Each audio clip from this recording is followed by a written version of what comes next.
So Dana White's Contender Series 2023 is going to be starting up very soon, and as early as the very beginning of August is when the first episode will air. And in this video I'm going to be talking about the top 10 prospects that you need to keep your eye on for the show so far. Now, not every single fight for the show has been announced yet, and my kind of criteria for the fighters does change because I've got a little bit on the best fighters that you should watch out for because they could be top 10 very soon. They could be top 10 fighters in the future. I've also got fighters that I think just have extremely exciting fighting styles, and I've also got fighters that do have relations to very famous UFC fighters. And also, I've got a fighter in here who is in here because I absolutely love his personality. There's kind of a big range of fighters that you should look out for, with a range of reasons you should look out for them because of the fighting style, because of how talented I believe that they are now, because of how talented I believe that they could be in the future, and also just how entertaining they are inside the cage and outside the cage as well, for another example. But to start off, I've actually got Carlos Prates as number 10,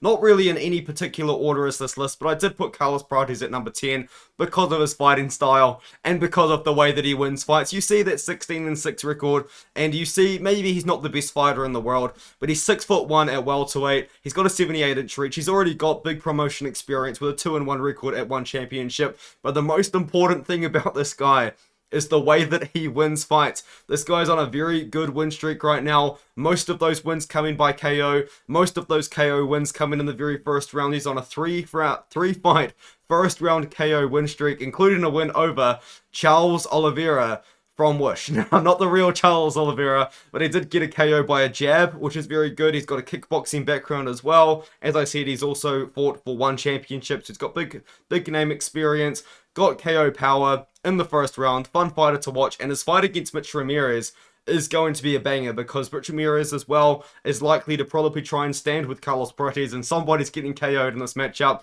But I think Carlos Prates is the guy to watch because of how exciting his fighting style is.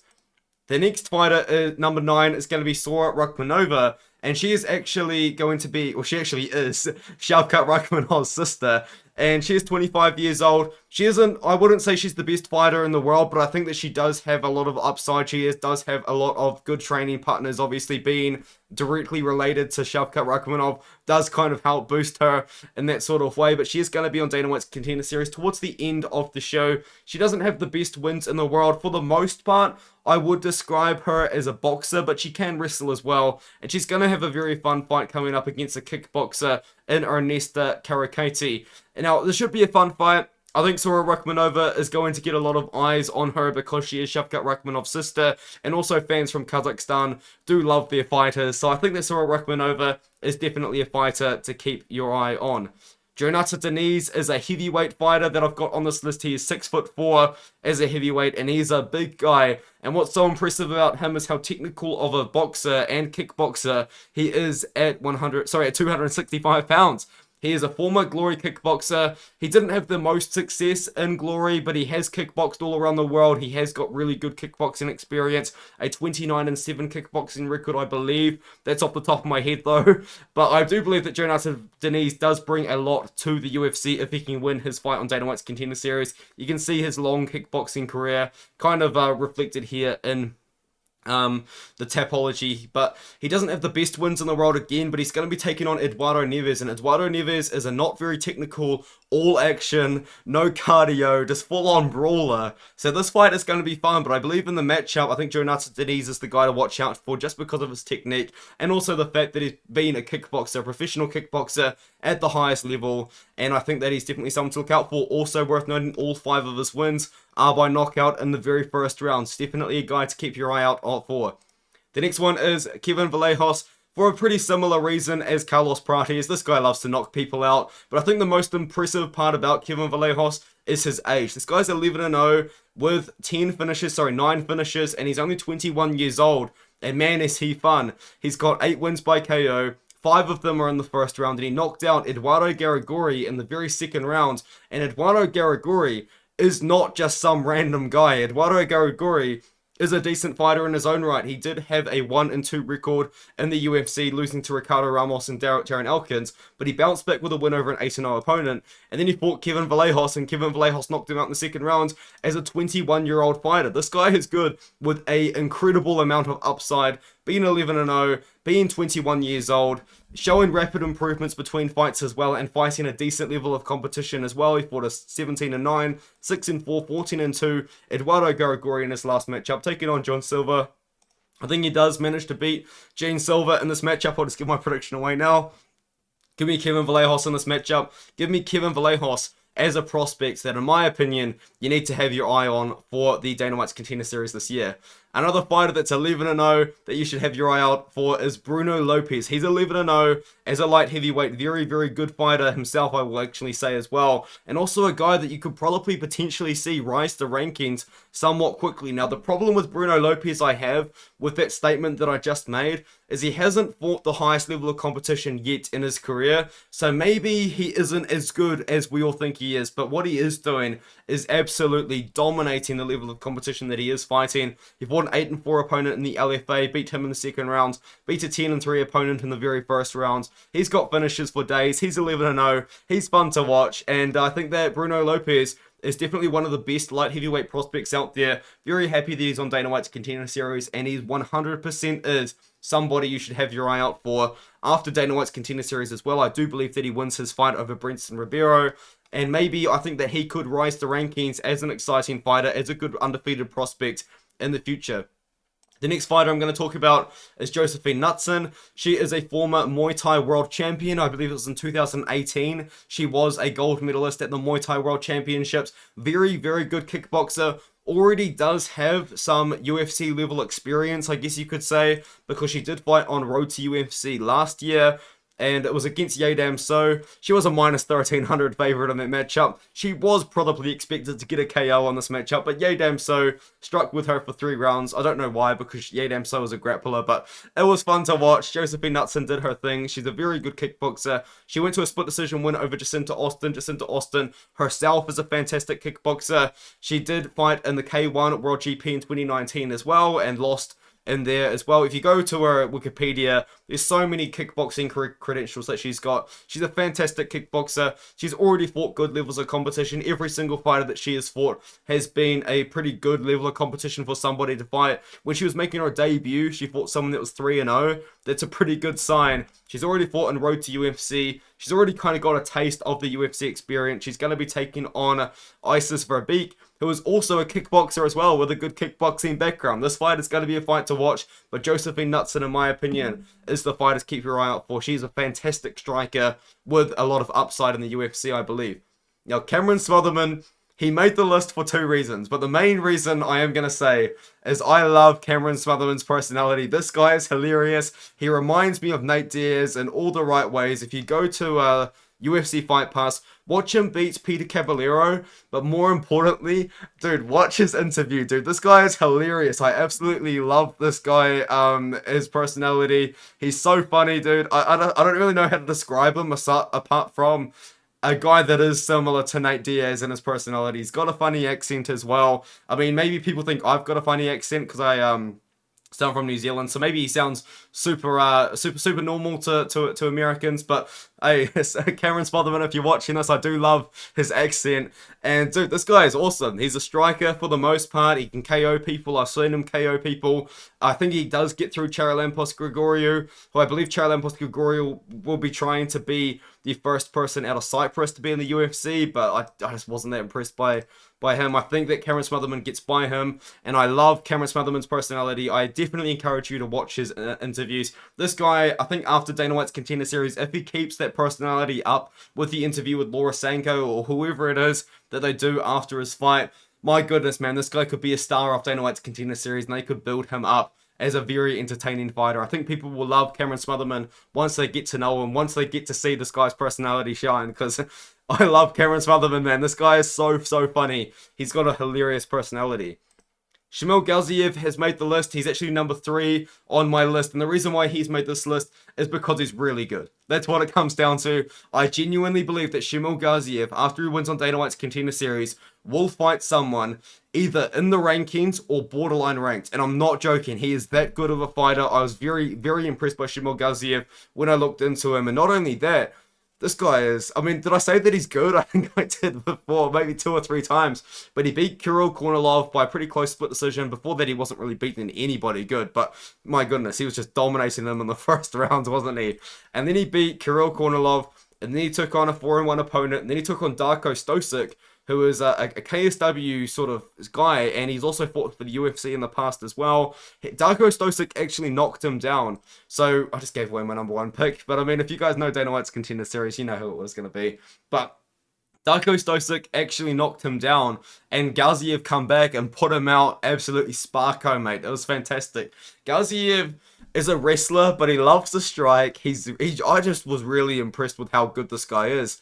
Like, he is definitely a top 15 heavyweight right now. And I do believe, unfortunately for Greg Velasco, I do believe he beats Greg Velasco in this matchup. It is a weird fight, personally. I would have just signed them both to the UFC and then had them fight each other in their debut, because there's not many heavyweight prospects out there at all. So making them fight each other is a little bit odd, because you're going to kill off a prospect no matter what happens. But with that being said, I think Shamil Gaziev is a guy that you are going to see at the top of the heavyweight division at some point. This guy really is that good, in my opinion.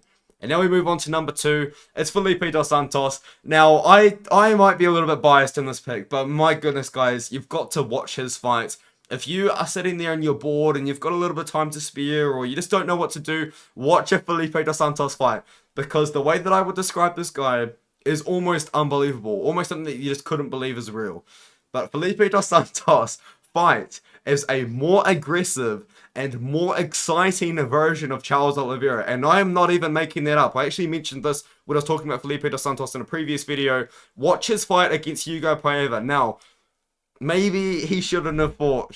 Maybe he shouldn't have won the fight. It was a fight which you could score for Hugo Paiva. But put that aside when you watch this matchup. I'm telling you guys, it will be one of the better fights that you have ever seen. Felipe dos Santos goes out there and is just throwing volume, dude. He just throws and he bombs away constantly. There's not a second that goes by without Felipe dos Santos throwing a strike. This guy is probably one of the most exciting fighters in the world. And that is not even over-exaggeration.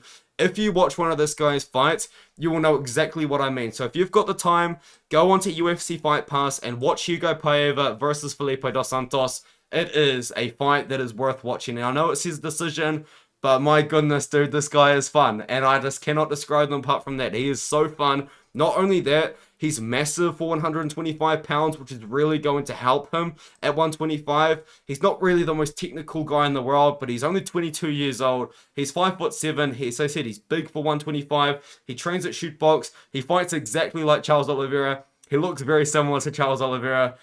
There's not really much I can say negative about him. Like, there's definitely things that he needs to fill in his game. He probably isn't going to be the best fighter in the world. He definitely does have potential, though, to have a fantastic career and go all the way because he's so young. Any fighter that's only 22 years old and has a 7-0 record does have a very, very high ceiling if they continue to improve. But what I'm trying to say is Felipe dos Santos is probably one of the most exciting fighters that you will ever see. And I don't put that lightly. I genuinely believe that this guy he's just on another planet, mate. The way that this guy fights is how everybody wants to fight.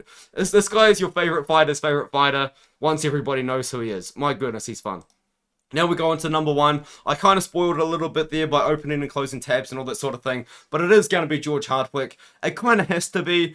Now, as much as I do think that Shamil Gaziev, oh man, this is going to be a hot take. Jesus Christ. As much as I do think that Shamil Gaziev potentially has a higher ceiling than George Hardwick, and as much as I do think that Felipe dos Santos is a more exciting fighter to watch than George Hardwick is got a very high ceiling to start with. He's very good right now, and on top of that, he does have a very exciting fighting style.